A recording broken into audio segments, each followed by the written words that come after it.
Hey there everybody, this is Prickly Hedgehog. Thanks for tuning back into the channel. Today, something a little different. We're going to dip into some brand new hardware which is meant to be released from WINWING this month, July. I don't have a price point for you, but many of you probably saw the TwinShock system that they're advertising right now for the F-15E, which is available now in-game in DCS World, and also a new product for them as well, the F-15EX. Now that aircraft is obviously not coming to DCS World, certainly not anytime soon. It's a brand new aircraft, but the reason for the reference here is that this TwinShock throttle that WINWING is advertising comes with switchology for both the F-15E, the original, and the F-15EX, which has some different buttons, and I don't know what those do. So we're going to talk about switchology for this particular throttle and what it means for you, because this aircraft, as I've discussed a little bit with Metal to Mesh, who contacted me on Twitter when we first got our hands on this aircraft, that it does require quite a lot of switchology. So this will be particularly beneficial for those of you looking for a more realistic immersion experience. I'm not sure yet how all of this will translate directly to the hardware and the software as it stands right now in the game, which of course, as we know, is a work in progress. It's early access, so I'm very, very intrigued. I don't know yet a price point from WINWING. I would imagine it'll be in the vicinity of a few $100, but that does not include the base throttle that you're going to need. I'm not sure exactly which base throttle it uses. So, you know, based on the pictures that I saw, it definitely is an existing throttle system, base system. So there's a few unanswered questions that I have here, but nonetheless, I'm very, very excited about this product. The other thing you'll notice too is that it includes the rationale for the TwinShock is that it has two little electric motors inside as well. So this is meant to provide a little bit of realistic vibration experiences for a wide variety of aircraft, according to the YouTube blurb that they provided last week. So that is also an interesting feature. Not sure again how realistic that's going to be. Hopefully it's metaphorical in terms of the experience that it provides rather than literal. But again, an interesting product from WINWING. So we're going to go look at the switchology here in terms of how it's going to function in-game and why this would be a very beneficial purchase for those of you looking for more realism in your F-15E flight experiences. So let's begin. So we're looking here at the F-15EX buttons on the throttle quadrant. A few extras that I don't know what they do, and you'll also notice that the third button down in the forward portion of the throttle there, the boat switch is orientated in a vertical fashion rather than in a horizontal one. But the top button that we're looking at right now, this is the microphone switch. Aft, as you can see there, is transmission for UHF 1 and 4. Center is just on the receive, and then forward is going to be transmission for UHF 2 and 3. All right, next in line we have the speed brake switch. Fairly self-explanatory. Aft extends it, center will hold it in position, and forward will retract the speed brake. Okay, next we have the boat switch, also known as the missile reject switch. So aft will undesignate, center is off, and forward is missile reject. In use depending on the mode, so air-to-air radar forward, it will be used for missile reject. If you tip it aft, target undesignate. For the targeting flare, aft is going to undesignate. And then in the different radar modes, we have high resolution map, real beam map, and beacon set. Aft is going to undesignate the target or the PSL. I couldn't find a definition for PSL. I will try to find one for you. And then an air-to-ground guided weapons, of which we don't really have a whole lot in the game right now, but aft will target undesignate. Forward again is missile reject. Moving on to the weapon mode switch. Aft is gun steering and air-to-air mode command. Center is short range missile, so your aim 9 weapons, and then forward is your medium range missiles. All right, moving on to an inboard sensor here, the target designator loss slew control, also known as the TDC here. Press and release will allow for radar lock-on or target IR designate.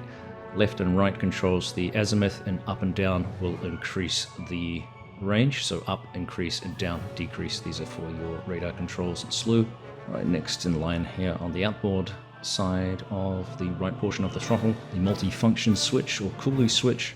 Up is going to give you quick step sequence point. Left is IFF interrogate. Right is EWWS NCCTR activate. And down is missile ball sight, gun sight stiffen, lock into turn, or snap look enable. Right, moving over to the left portion of the throttle, there is the multifunction switch, which is here laser fire and laser stop firing.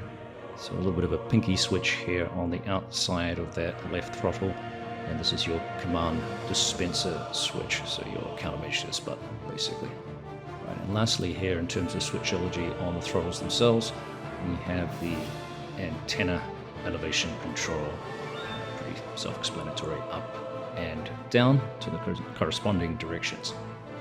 Now as part of your engine start sequence, obviously there is a finger lift switch, left and right. Typically you start with the right engine.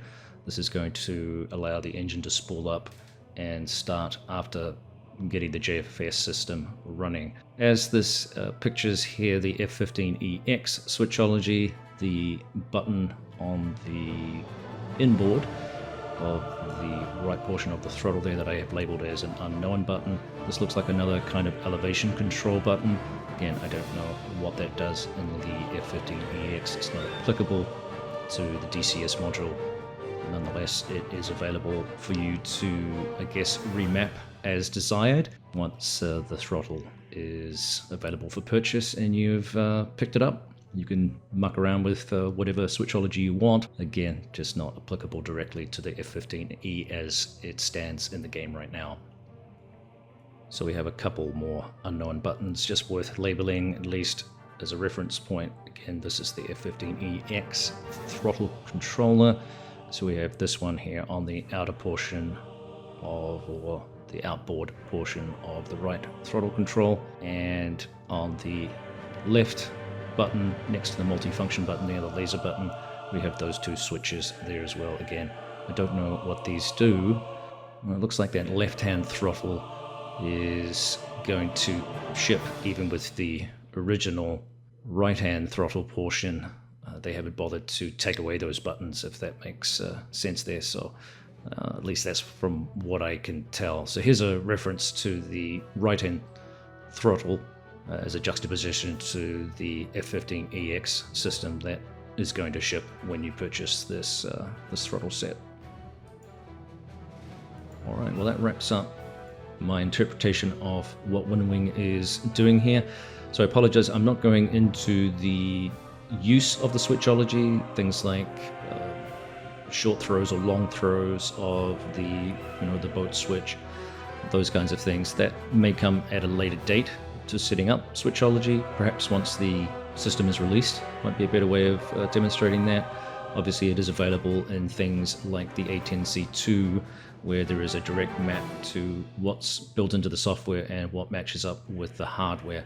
Again, this is going to be a very exciting product for me. I think it's going to be very, very useful for virtual pilots trying to get the best out of the F-15E, which is a monster of an aircraft, and it's going to become more complex as we allow for more weapons to be programmed into the sim via RASBAM. Remember, we do have some basic bombs and things right now, but we don't have any of the air-to-ground missiles yet, and there is more integration to occur.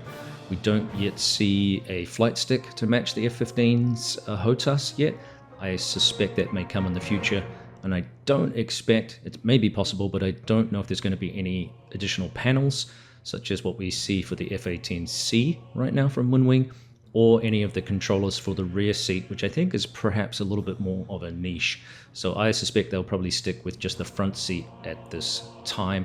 Nonetheless, that is still incredibly helpful, and there are other controllers around out there that you could modify for the back seat as well. Similar to what we saw with the system in the Apache, It's one thing to have the pilot's controls, but the gunner controls are a whole new set of things to program and develop, and we're seeing some interesting stuff coming out of some studios and also some home-built systems to combat that.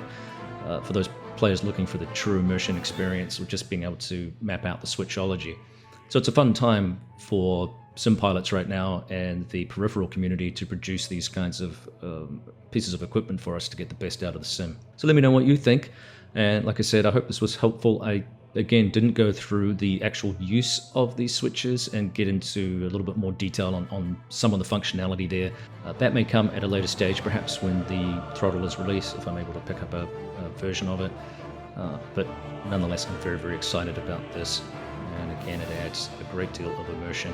So stay tuned for more information on this. I am going to take a little bit of a break here soon, probably portions of July, just to recharge the batteries. I'm a little bit DCS'd out right now, and I've got a lot of other projects that I'm supposed to be working on, which DCS is taking me away from. So I just need to recharge the batteries over the summer here. It's been a busy one, a stressful one at work as well, with a lot of stuff going on, a lot of training of people for me. I've basically been training people since last November. So yeah, just need to recharge a little bit. Okay, so let's wrap it up. Don't forget to like and subscribe. We are pushing that 10,000 subscribers, which will bring a prize of some kind to a lucky subscribed winner. So don't forget to subscribe to the channel. Like, share, comment, all of that stuff. I appreciate it. And we'll see you next time. See ya.